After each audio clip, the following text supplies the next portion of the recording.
నమస్తే దూరదర్శన్ వార్తలకు స్వాగతం నేను ప్రజ్ఞ ముందుగా వార్తల్లోని ముఖ్యాంశాలు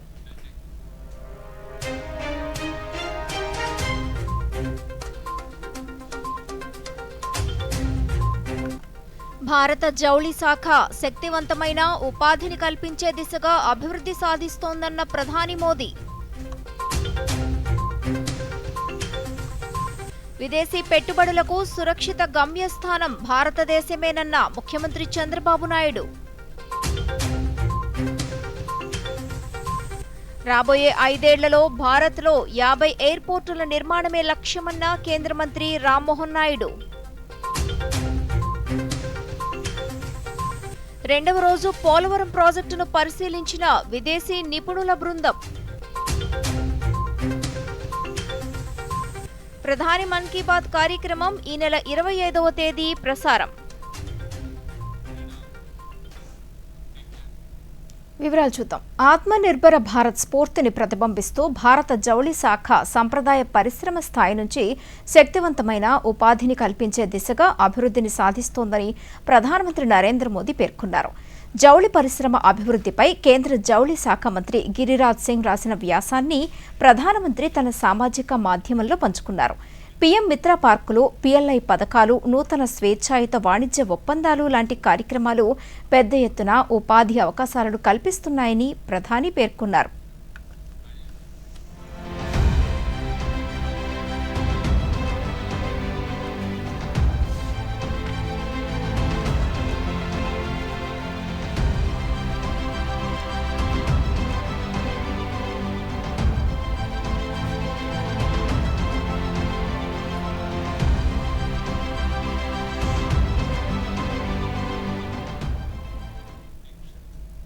ప్రపంచవ్యాప్తంగా విదేశీ పెట్టుబడులకు సురక్షిత గమ్యస్థానం భారతదేశమేనని ముఖ్యమంత్రి చంద్రబాబు నాయుడు వ్యాఖ్యానించారు. దావోస్ పర్యటనలో భాగంగా ప్రపంచ ఆర్థిక సదస్సులో పార్ట్నర్ విత్ ఇండియా పేరిట ఏర్పాటు చేసిన ఇండియా లాంజ్ ప్రారంభోత్సవ కార్యక్రమంలో ఆయన మాట్లాడారు. భారత్ శతవేగంగా అభివృద్ధిని సాధిస్తోందన్నారు. ఇప్పుడు ప్రపంచ దేశాలని భారత్ వైపే చూస్తున్నాయని ఆయన అన్నారు. భవిష్యత్ అంతా గ్రీన్ ఎనర్జీదేనని చంద్రబాబు స్పష్టం చేశారు. ప్రధానమంత్రి నరేంద్ర మోదీ నేతృత్వంలో భారత్ అభివృద్ధి పథంలో పయనించడంతో పాటు ప్రజలకు సంక్షేమాన్ని అందిస్తోందన్నారు. Safest destination in the world, only India. There is no other country in the world as on today. I can say that. And also if you can see, very strong leadership. And at the same time, focusing on development and welfare and inclusive society. Our Honorable Prime Minister, for the last 12 years, he has given a strong message and also he is building institutions. If you see digital connectivity, nowhere in the world, some of the countries are having old technology, whereas we are having new technologies, new connectivity. And at the same time, if you see electricity department, one grid. Nowhere other countries are having, big countries, this type of advantage. One grid, you can produce power anywhere, you can consume anywhere. This is a very interesting phenomenon also. Like there are so many advantages. This is a very inspiring time for all of us to move forward. Not only attracting investment, automatically investment will come. We have to learn things, how world is moving. రాబోయే 5 ఏళ్లలో భారత్లో 50 విమానాశ్రయాల నిర్మాణమే లక్ష్యమని కేంద్ర పౌర విమానయాన శాఖ మంత్రి కింజరాపు రామ్మోహన్ నాయుడు తెలియజేశారు. దావోస్లో ప్రపంచ ఆర్థిక సదస్సులో పార్ట్నర్ విత్ ఇండియా పేరిట ఏర్పాటు చేసిన ఇండియా లాంజ్ కార్యక్రమంలో ఆయన మాట్లాడారు. 2047 నాటికి భారత్ అభివృద్ధి చెందిన దేశంగా రూపుదిద్దుకుంటుందన్నారు. ప్రధానమంత్రి నరేంద్ర మోదీ బలమైన నాయకత్వంలో భారత్ అన్ని రంగాల్లో ముందంజలో ఉందని తెలియజేశారు. Economy in the world, and it is a country whose confidence is rooted in strong fundamentals and a very clear vision. And the vision comes from the strong and decisive leadership of our Honorable Prime Minister Shri Narendra Modi ji. And India has been growing leaps and bounds, not just in numbers, but in ambition, aspiration and global engagement. The WEF theme this year, which is the spirit of dialogue, resonates deeply with India's dialogue and India's vision And this whole thing about dialogue is not new for us. It is something which is rooted and it is part of our civilizational ethos for India. We always believed in very good dialogue. And India has believed in Vasudhaiva Kutumbakam. And we also want to be a Vishwabandhu, a partner with the whole world and all the countries and all the people. And we saw the spirit clearly today during the COVID-19 also, when we were transporting vaccines, medicines, and providing all the help to different countries who were in need at that time. And that is our values of democracy, sustainability, inclusiveness, collaboration for the greater good of the planet that continues to guide us. 2047 నాటికి వికసిత భారత్ లక్ష్యంగా ముందుకు సాగుతున్నామని కేంద్ర పునరుత్పాదక ఇంధన శాఖ మంత్రి ప్రహ్లాద్ జోషి అన్నారు. దావోస్లో జరుగుతున్న వరల్డ్ ఎకనామిక్ ఫోరం సదస్సులో పలువురు కేంద్ర మంత్రులు, రాష్ట్రాల ముఖ్యమంత్రులతో కూడిన ప్రతినిధి బృందం ఇండియన్ పెవిలియన్ వద్ద నిర్వహించిన మీడియా సమావేశంలో ఆయన పాల్గొన్నారు.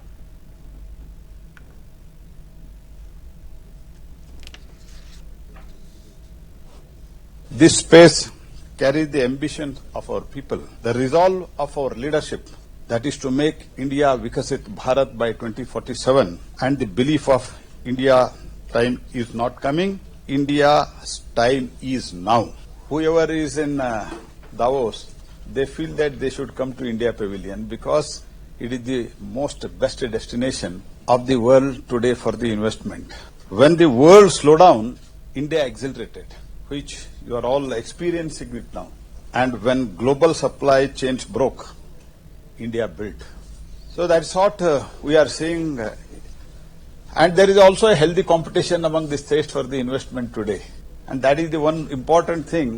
By that, the firm belief of Honorable Prime Minister is that, irrespective of the political party, whichever is ruling, when state grows, when state improves, the country improves. When Andhra Pradesh రాష్ట్ర సమాచార కమిషన్కు నూతనంగా నియమితులైన చీఫ్ కమిషన్ సహా 4 కమిషనర్లతో ప్రభుత్వ ప్రధాన కార్యదర్శి K Vijayanand ఈ రోజు ప్రమాణ స్వీకారం చేయించారు. అమరావతిలోని సచివాలయంలో జరిగిన ఈ కార్యక్రమంలో రాష్ట్ర సమాచార చీఫ్ కమిషనర్గా వజ్జా శ్రీనివాసరావు తొలుత ప్రమాణ స్వీకారం చేశారు. కమిషనర్లుగా పరవాడ సింహాచలం నాయుడు, వంటేరు రవిబాబు, ఆదెన్న గాజుల, శరత్చంద్ర, కళ్యాణ చక్రవర్తి వట్టికూటి తదితరులు ప్రమాణ స్వీకారం చేశారు. Srinivasarao having been appointed as State Chief Information Commissioner.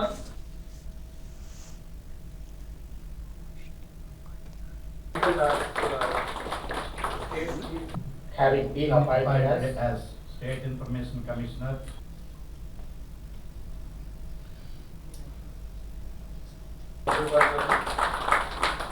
Adenna Gajula having been appointed as the State Information. UAE రాజధాని అబుదాబిలో the man of systems exhibition simulation and training ప్రదర్శన ప్రారంభమైంది. నేషనల్ ఎగ్జిబిషన్ సెంటర్లో మానవరహిత వ్యవస్థలు, రోబోటిక్ సాంకేతికతపై ఈ ప్రదర్శనను నిర్వహిస్తున్నారు. ఈ రోజు నుంచి ప్రారంభమైన ఈ ప్రదర్శన ఈ నెల 22వ తేదీ వరకు కొనసాగనుంది. 2015 నుంచి ఇప్పటి వరకు జరిగిన ప్రదర్శనల్లో ఇది అతిపెద్దది. 38 దేశాల నుంచి సుమారుగా 375 కంపెనీలు ఈ ప్రదర్శనలో పాల్గొన్నాయి. రష్యాకు చెందిన కలాష్నికోవ్ కన్సర్న్స్ తో సహా అంతర్జాతీయ రక్షణ సంస్థలు, అత్యాధునిక సాంకేతికత నమూనాలు అందరినీ ఆకట్టుకుంటున్నాయి. పోలవరం ప్రాజెక్టులో విదేశీ నిపుణుల బృందం 2వ రోజు పర్యటించింది. విదేశీ నిపుణులు Sean Hinchingberg, David B Paul, Gian ఫ్రాంకడిసికోలతో పాటు కేంద్ర జలవనరుల శాఖలోని వివిధ విభాగాల సీనియర్ అధికారులు ఈ పర్యటనలో పాల్గొన్నారు. మెయిన్ డ్యామ్ గ్యాప్ 1లో మట్టి పటిష్టత ఎలా ఉందో పరిశీలించారు. అంతకుముందు కేంద్ర, రాష్ట్ర జలవనరుల శాఖ అధికారులు, నిర్మాణ సంస్థ ఎంఈఐఎల్ ప్రతినిధులతో సమావేశమై తొలి రోజు ఫీల్డ్లో తమ దృష్టికి వచ్చిన సందేహాలను నివృత్తి చేసుకున్నారు.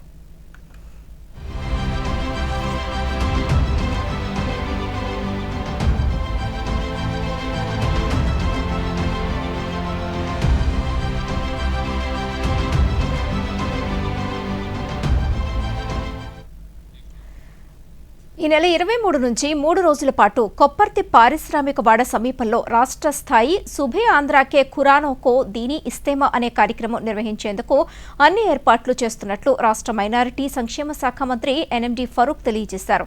ఈ ఏర్పాట్లు వైఎస్ఆర్ కడప జిల్లా సీకే దిన్నె మండలం కొప్పర్తి పారిశ్రామిక వాడలో మరొక మంత్రి ఎస్ సవిత, జిల్లా collector doctor Sridhar Cherukuri, SP Nachiket Vishwanath తదితరులతో కలిసి మంత్రి సమీక్షను నిర్వహించారు.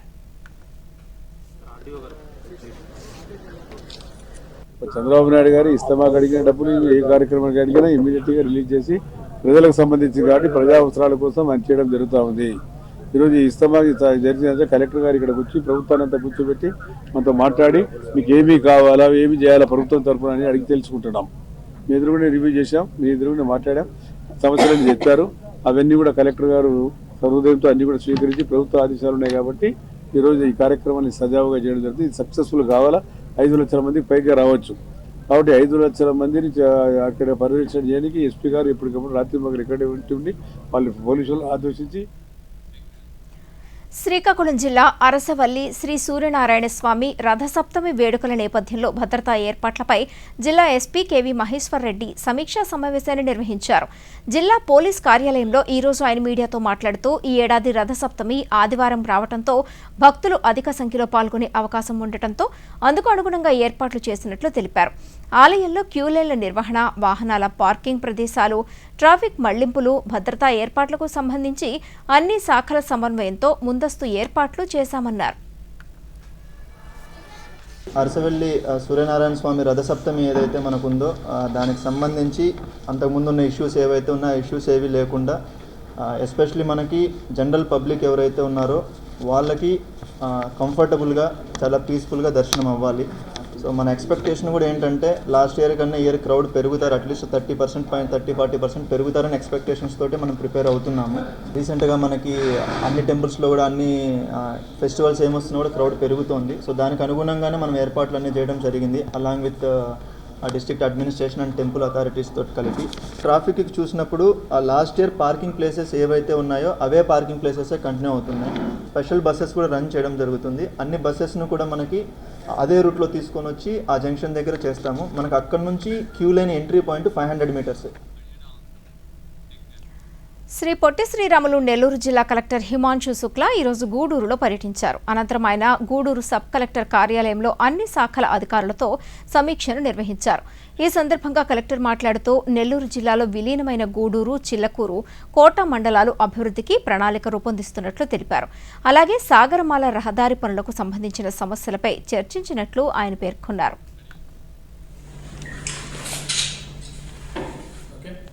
గూడూరులో అన్ని శాఖల మీద రివ్యూ చేయడం జరిగింది. ముఖ్యమైన ఈ ప్రాంతంలో ఇండస్ట్రీస్ ఎక్కువ వస్తున్నాయి.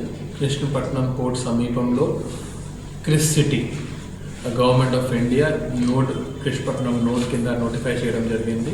ఆ సంబంధంలో అక్కడ ఎవరికి ఎలా జరుగుతున్నాయి దీని మీద రివ్యూ చేయడం జరిగింది.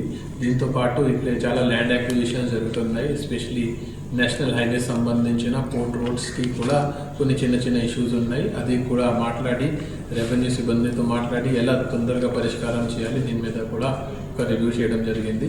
దీంతో పాటు అన్ని శాఖలు రెవెన్యూ డిపార్ట్మెంట్లో మీకు తెలిసి ఉంటుంది పట్టదారు పాస్బుక్ పంపిణీ జరుగుతున్నాయి. అది కూడా గూడూరు మండల్లో 2 విలేజెస్లో వచ్చే నెలలో డిస్ట్రిబ్యూషన్ ఉంటుంది. అది కూడా రివ్యూ చేయడం జరిగింది. దేశభక్తికి వీర జవాన్ కార్తిక్ యాదవ్ ప్రాణ త్యాగమే నిదర్శనమని చిత్తూరు జిల్లా కలెక్టర్ సుమిత్ కుమార్ తెలియజేశారు. బంగారుపాళ్యం మండల కేంద్రంలో అమర్ జవాన్ ట్రస్ట్ ఆధ్వర్యంలో కార్తిక్ యాదవ్ విగ్రహ ప్రతిష్ఠ కార్యక్రమంలో ఆయన పాల్గొన్నారు. ఈ సందర్భంగా కలెక్టర్ మాట్లాడుతూ గత ఏడాది కాశ్మీర్లో ఉగ్రవాదులతో జరిపిన పోరాటంలో రాగిమానుపెంట గ్రామానికి చెందిన కార్తిక్ యాదవ్ వీర మరణాన్ని పొంది ఏడాది పూర్తయిన సందర్భంగా విగ్రహాన్ని ఏర్పాటు చేసినట్లు తెలియజేశారు. కార్తిక్ యాదవ్ కుటుంబానికి రాష్ట్ర ప్రభుత్వం అండగా ఉంటుందని కలెక్టర్ తెలియజేశారు. ఈరోజు ఒక ఎమోషనల్ డే. ఎందుకంటే కార్తిక్ గారు ప్రాణం త్యాగం చేశారు మన రాష్ట్రం కోసం. ఖచ్చితంగా మనందరికీ కొన్ని బాధ్యత ఉన్నాయి. ఇప్పుడు ఫ్యామిలీ మంచిగా ఉండాలి, ఫ్యామిలీ చూసుకోవాలి, ఫ్యామిలీకి ఇమోషనల్గా సపోర్ట్, ఫైనాన్షియల్గా సపోర్ట్ ఉండాలి. అదే ఒక మన ఫస్ట్ ఆబ్జెక్టివ్. సో ఖచ్చితంగా మనం ఫ్యామిలీతో సహా ఉంటాము. రాజేష్ గారితో సహా రెగ్యులర్గా మనం టచ్లో ఉన్నాము, వాళ్ళ ఫ్యామిలీ మెంబర్స్ టచ్లో ఉన్నాము.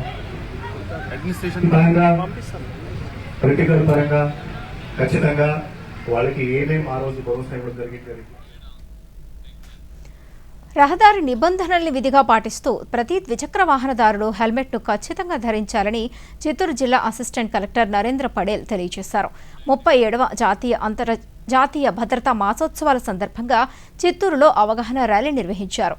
ఈ సందర్భంగా ఆయన మాట్లాడుతూ ప్రమాదాల పట్ల అప్రమత్తంగా ఉండాలన్నారు.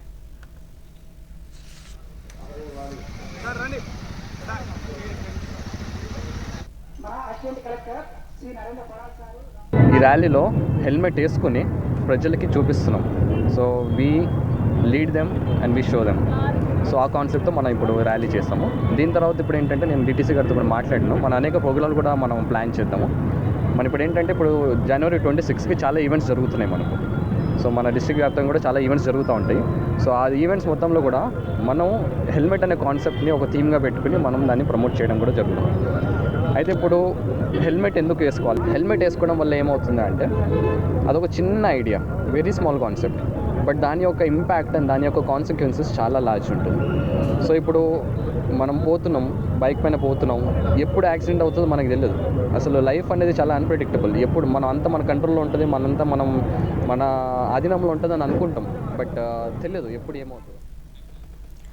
ప్రధానమంత్రి నరేంద్ర మోదీ చేపట్టిన ప్రగతి చొరవ సత్ఫలితాలనిస్తోంది. ప్రభుత్వ కార్యకలాపాల్లో వేగం పెంచడం, వివిధ శాఖల మధ్య సమన్వయం, పట్టణ ప్రాంతాల్లోనే కాకుండా గ్రామీణ స్థాయి వరకు ప్రభుత్వ కార్యకలాపాల అమలు వేగం పుంజుకుంటోంది. అందులో భాగంగా నేషనల్ బ్రాడ్బ్యాండ్ మిషన్ బీహార్లో సత్ఫలితాలను ఇస్తోంది. ఆ విశేషాలేమిటో ఇప్పుడు చూద్దాం. ఆధునిక సాంకేతిక పరిజ్ఞానాన్ని గ్రామీణ ప్రాంతాలకు సైతం చేరువ చేస్తోంది ప్రధానమంత్రి నరేంద్ర మోడీ ప్రభుత్వం. అత్యాధునిక సేవలు అందుబాటులోకి తీసుకొచ్చే లక్ష్యంతో పలు పథకాలను అమలు చేస్తోంది. అయితే గతంలో కేంద్ర ప్రభుత్వ పథకాలు గ్రామీణ ప్రాంతాల వరకు చేరేవి కాదు. ఈ సమస్యను పరిష్కరించడానికి ప్రధానమంత్రి నరేంద్ర మోడీ చొరవతో proactive governance and timely implementation Pragati పేరుతో ప్రత్యేక చర్యలు చేపట్టింది. ప్రభుత్వ పథకాల అమలు తీరును క్రమం తప్పకుండా సమీక్షిస్తూ బ్యూరోక్రాటిక్ అడ్డంకులను అధిగమించేందుకు చర్యలు తీసుకుంటున్నారు. ఫలితంగా కేంద్ర ప్రభుత్వం అమలు చేస్తున్న ప్రతి పథకం ఇప్పుడు గ్రామీణ ప్రాంతాలకు సైతం ఎటువంటి జాప్యం లేకుండా సకాలంలో అందుతోంది. ప్రగతి కార్యక్రమం సత్ఫలితాలనిస్తోందని చెప్పేందుకు ఎన్నో ఉదాహరణలు ఉన్నాయి. ఇక్కడ కనిపిస్తున్న ఈ యువతి పేరు సోనం. బీహార్ రాష్ట్రంలోని సహార్పా జిల్లాకు చెందిన సోనం ఇంటర్నెట్కు సంబంధించిన చిన్న చిన్న పనుల కోసం గతంలో గ్రామం నుంచి 8 కిలోమీటర్ల దూరం వెళ్లాల్సి వచ్చేది. కానీ ఇప్పుడు నేషనల్ బ్రాడ్బ్యాండ్ మిషన్ కింద సహార్సాలోనే హైస్పీడ్ బ్రాడ్బ్యాండ్ అందుబాటులోకి వచ్చింది. దీంతో సోనం తన గ్రామంలోనే హైస్పీడ్ ఇంటర్నెట్ సదుపాయాన్ని పొందుతోంది. ప్రధానమంత్రి చొరవతో తమ జీవితాలే మారిపోయాయని సోనం తెలిపారు. ఇప్పుడు గ్రామంలోనే అన్ని పనులు జరిగిపోతున్నాయన్నారు. దీనివల్ల సమయంతో పాటు డబ్బు కూడా ఆదా అవుతోందని పేర్కొంది. प्रधानमंत्री जी ने वाईफाई का जब से सिस्टम कर दिया, हम लोग का जीवन ही बदल गया है. कोई चीज़ काम के लिए पहले हम लोग को बाहर जाना पड़ता था, अब सारा काम यहीं से हो जाता है सर. इसके लिए हम प्रधानमंत्री जी को बहुत बहुत धन्यवाद देना चाहते हैं. కేంద్ర ప్రభుత్వం ప్రారంభించిన నేషనల్ బ్రాడ్బ్యాండ్ మిషన్ కింద గ్రామాలకు హై స్పీడ్ బ్రాడ్బ్యాండ్ చేరవేసే వేగం అనేక రెట్లు పెరిగింది. 2014 మార్చిలో 6,10,00,000 బ్రాడ్బ్యాండ్ కనెక్షన్లు ఉండగా అవి 2025 నాటికి 99,56,00,000కు పెరిగిపోయాయి. అంటే 1,500% పైగా పెరుగుదల నమోదైంది.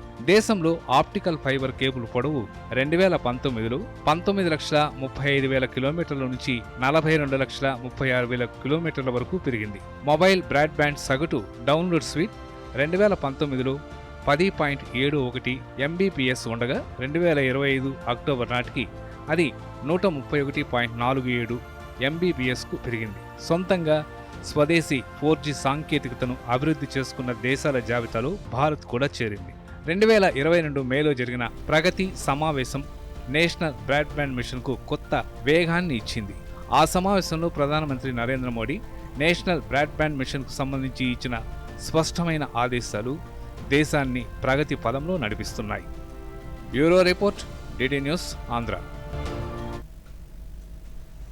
37వ జాతీయ రహదారి భద్రతా మాసోత్సవాల్లో భాగంగా కాకినాడ జిల్లాలో రవాణా పోలీస్ శాఖల సంయుక్త ఆధ్వర్యంలో నిర్వహించిన వాకథాన్ ర్యాలీని జిల్లా ఇన్ఛార్జ్ కలెక్టర్ అపూర్వ భరత్ ఎస్పీ బిందు మాధవ్తో కలిసి ప్రారంభించారు. ఈ సందర్భంగా అపూర్వ భరత్ మీడియాతో మాట్లాడుతూ రోడ్డు ప్రమాదాలను నివారించేందుకు ప్రతి ఒక్కరూ రహదారి భద్రతా నియమాలపై అవగాహనతో ఉండాలన్నారు.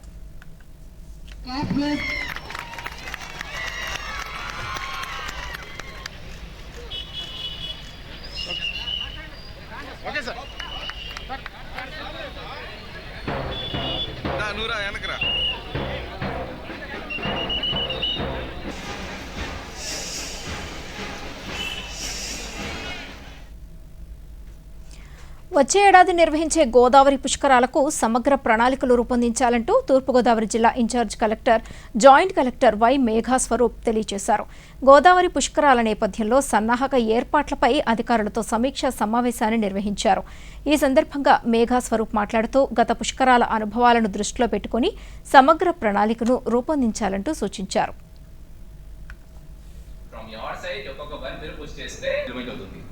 లేకుంటే ఇప్పుడు మీరు R&D రూల్స్ ఉన్నాయి చేస్తే అవుతుందా అలాగా లేదు. ఎక్కువ క్రౌడ్ వస్తే it will also fail. We need to provide that infrastructure కదా. Difference have to be remove. ఈ ప్రతి ఒక్క work think about that in the term మామూలుగా పెట్టాము. బట్ సెకండ్ గా సీఎం సార్ డేట్ ఇచ్చిన తర్వాత then again HODs have called final event will become very and out of which 95% now మా circle నుంచి. So one issue major identified was has to be పక్కగా కావాలి. We cannot have go half-hearted గా. శ్రీకాకుళం జిల్లాలో రథసప్తమి వేడుకలను పురస్కరించుకుని విద్యార్థుల్లో వైజ్ఞానిక అభిలాషను పెంపొందించేందుకు భారీ సైన్స్ ప్రదర్శన సిద్ధమైంది. నగరంలో ప్రభుత్వ పురుషుల డిగ్రీ కళాశాలలోని సిల్వర్ జూబ్లీ ఆడిటోరియంలో ఈ ప్రదర్శనను ఏర్పాటు చేశారు. ఈ సందర్భంగా ప్రాంతీయ ఇంటర్మీడియట్ అధికారి సురేష్ మాట్లాడుతూ ఈ సైన్స్ ప్రదర్శన ఈ నెల 25 వరకు వారం రోజుల పాటు అందుబాటులో ఉంటుందన్నారు.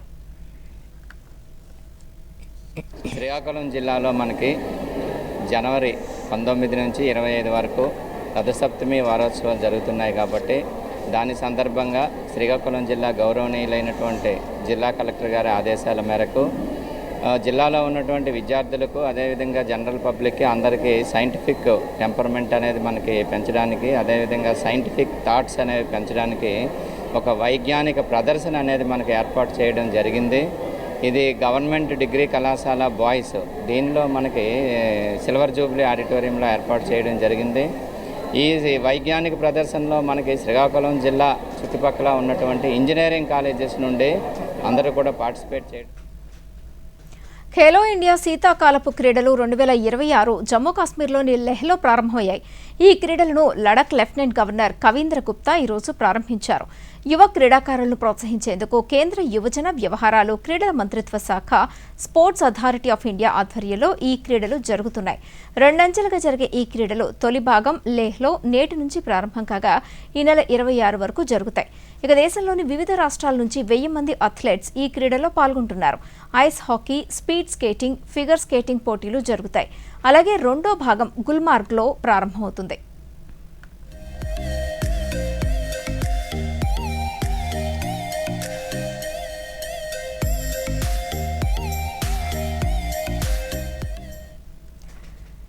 శబరిమల ఆలయ బంగారు తాపడాల కేసు విచారణలో భాగంగా ఎన్ఫోర్స్మెంట్ డైరెక్టరేట్ ఈ రోజు 3 రాష్ట్రాల్లోని 21 ప్రాంతాల్లో ఏకకాలంలో సోదాలు చేపట్టింది. మనీ లాండరింగ్ నిరోధక చట్టం కింద కేరళ, కర్ణాటక, తమిళనాడులో ఈ సోదాలు జరుగుతున్నాయి. ఈ కేసులో ప్రధాన నిందితుడు ఉన్నికృష్ణన్ పొట్టి, ట్రావెన్కోర్ దేవస్వం బోర్డు మాజీ అధ్యక్షుడు పద్మకుమార్ బంధువులు, సన్నిహితుల నివాసాల్లో సోదాలు నిర్వహిస్తున్నట్లు అధికారులు వెల్లడించారు.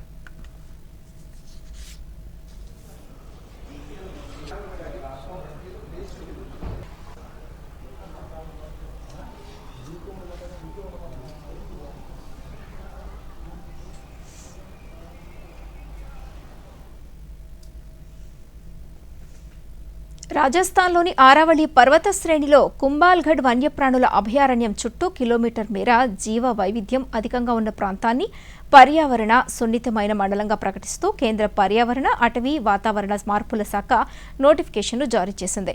వృక్ష జంతుజాలంతో సమృద్ధిగా ఉన్న ఈ అభయారణ్యంలో చిరుతపులి, చారలహైనా, అడవి పిల్లి, ఫ్రాంకోలిన్ వంటి పక్షి జాతులు నిలయంగా ఉన్నాయి. ప్రధాని మోదీ దార్శనికత భారతదేశ పర్యావరణ పరిరక్షణకు చోదక శక్తిగా నిలుస్తోంది. అయోధ్య శ్రీరాముడి కోసం ఒడిశాలోని రూర్కెలాలో రూపొందించిన విశిష్టమైన స్వర్ణ ధనస్సు ఆధ్యాత్మిక యాత్ర కొనసాగుతోంది.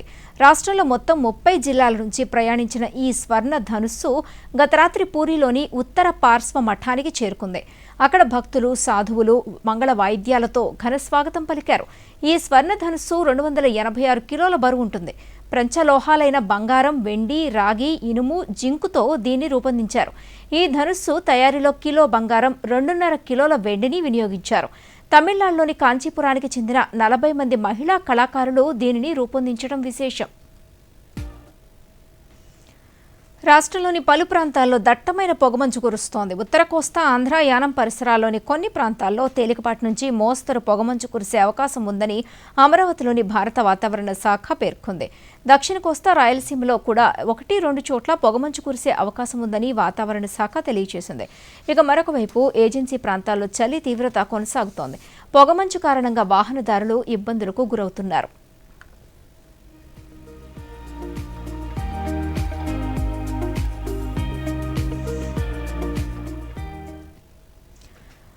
ఆక్స్ఫర్డ్లో ఒక కొత్త అధ్యయనం ప్రకారం వాతావరణ మార్పులకు ప్రతిస్పందనగా అంటార్కిటిక్ పెంగ్విన్లు తమ సంతాన ఉత్పత్తి కాలాన్ని 2 వారాల ముందుకు తీసుకొచ్చాయి.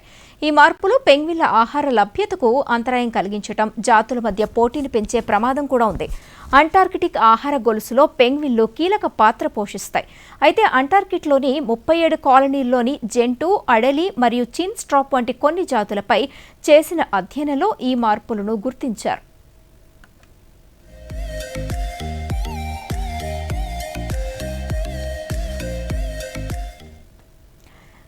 ప్రధానమంత్రి నరేంద్ర మోదీ తన మనసులోని భావాలను దేశ ప్రజలతో పంచుకునే మన్ కీ బాత్ కార్యక్రమం 130వ సంచిక ఈ నెల 25వ తేదీ ఆదివారం ఉదయం 11 గంటలకు ప్రసారమవుతుంది. ప్రజలు తమ అభిప్రాయాలను నమో యాప్ ద్వారా కానీ, స్వర సందేశాలనైతే 1800117800 నెంబర్కు ఈ నెల 23వ తేదీలోపు పంపించవచ్చు. అలాగే www.mygov.in అనే వెబ్సైట్ ద్వారా కానీ 1922 నెంబర్కు మిస్డ్ కాల్ ఇవ్వడం ద్వారా తిరిగి మన మొబైల్కు వచ్చే సంక్షిప్త సందేశంలోని లింక్ ద్వారా కూడా అభిప్రాయాలను తెలియజేయవచ్చు.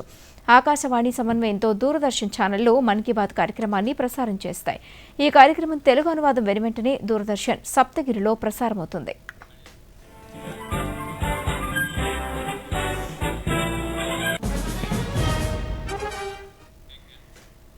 దేశీయ స్టాక్ మార్కెట్ సూచీలు భారీ నష్టాల్లో ముగిశాయి. ప్రపంచ వాణిజ్యంలో నెలకొన్న అనిశ్చిత పరిస్థితులు, విదేశీ మదుపరుల అమ్మకాలు మన సూచీలపై ప్రభావాన్ని చూపించాయి. సెన్సెక్స్ ఒక దశలో 1200 పాయింట్లకు పైగా నష్టపోగా నిఫ్టీ కూడా 25,200 దిగువకు చేరింది. తర్వాత కాస్త కోలుకోగా ఈ క్రమంలోనే సూచీలు 2 నెలల కనిష్ట స్థాయికి చేరుకున్నాయి. ఉదయం 83,207 పాయింట్ల వద్ద నష్టాల్లో ప్రారంభమైన సెన్సెక్స్ రోజంతా నష్టాల్లోనే కొనసాగింది. ఇక ఇంట్రాడేలో 82,010 వద్ద కనిష్టాన్ని తాకిన సూచీ చివరికి 1,065 పాయింట్ల నష్టంతో 82,180 వద్ద ముగిసింది. ఇక నిఫ్టీ 353 పాయింట్ల నష్టంతో 25,232 వద్ద స్థిరపడగా డాలర్తో పోలిస్తే రూపాయి మారకం విలువ ₹90.97గా నమోదైంది.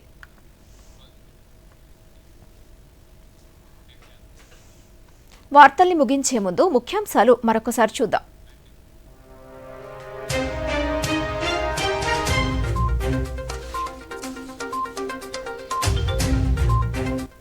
భారత జౌళి శాఖ శక్తివంతమైన ఉపాధిని కల్పించే దిశగా అభివృద్ధి సాధిస్తోందన్న ప్రధాని మోదీ. విదేశీ పెట్టుబడులకు సురక్షిత గమ్యస్థానం భారతదేశమేనన్న ముఖ్యమంత్రి చంద్రబాబు నాయుడు. రాబోయే 5 ఏళ్లలో భారత్లో 50 ఎయిర్పోర్టుల నిర్మాణమే లక్ష్యమన్న కేంద్ర మంత్రి రామ్మోహన్ నాయుడు. రెండవ రోజు పోలవరం ప్రాజెక్టును పరిశీలించిన విదేశీ నిపుణుల బృందం. ప్రధాని మన్ కీ బాత్ కార్యక్రమం ఈ నెల 25వ తేదీ ప్రసారం. ఈ వార్తలు ఇంతటితో సమాప్తం. నమస్కారం.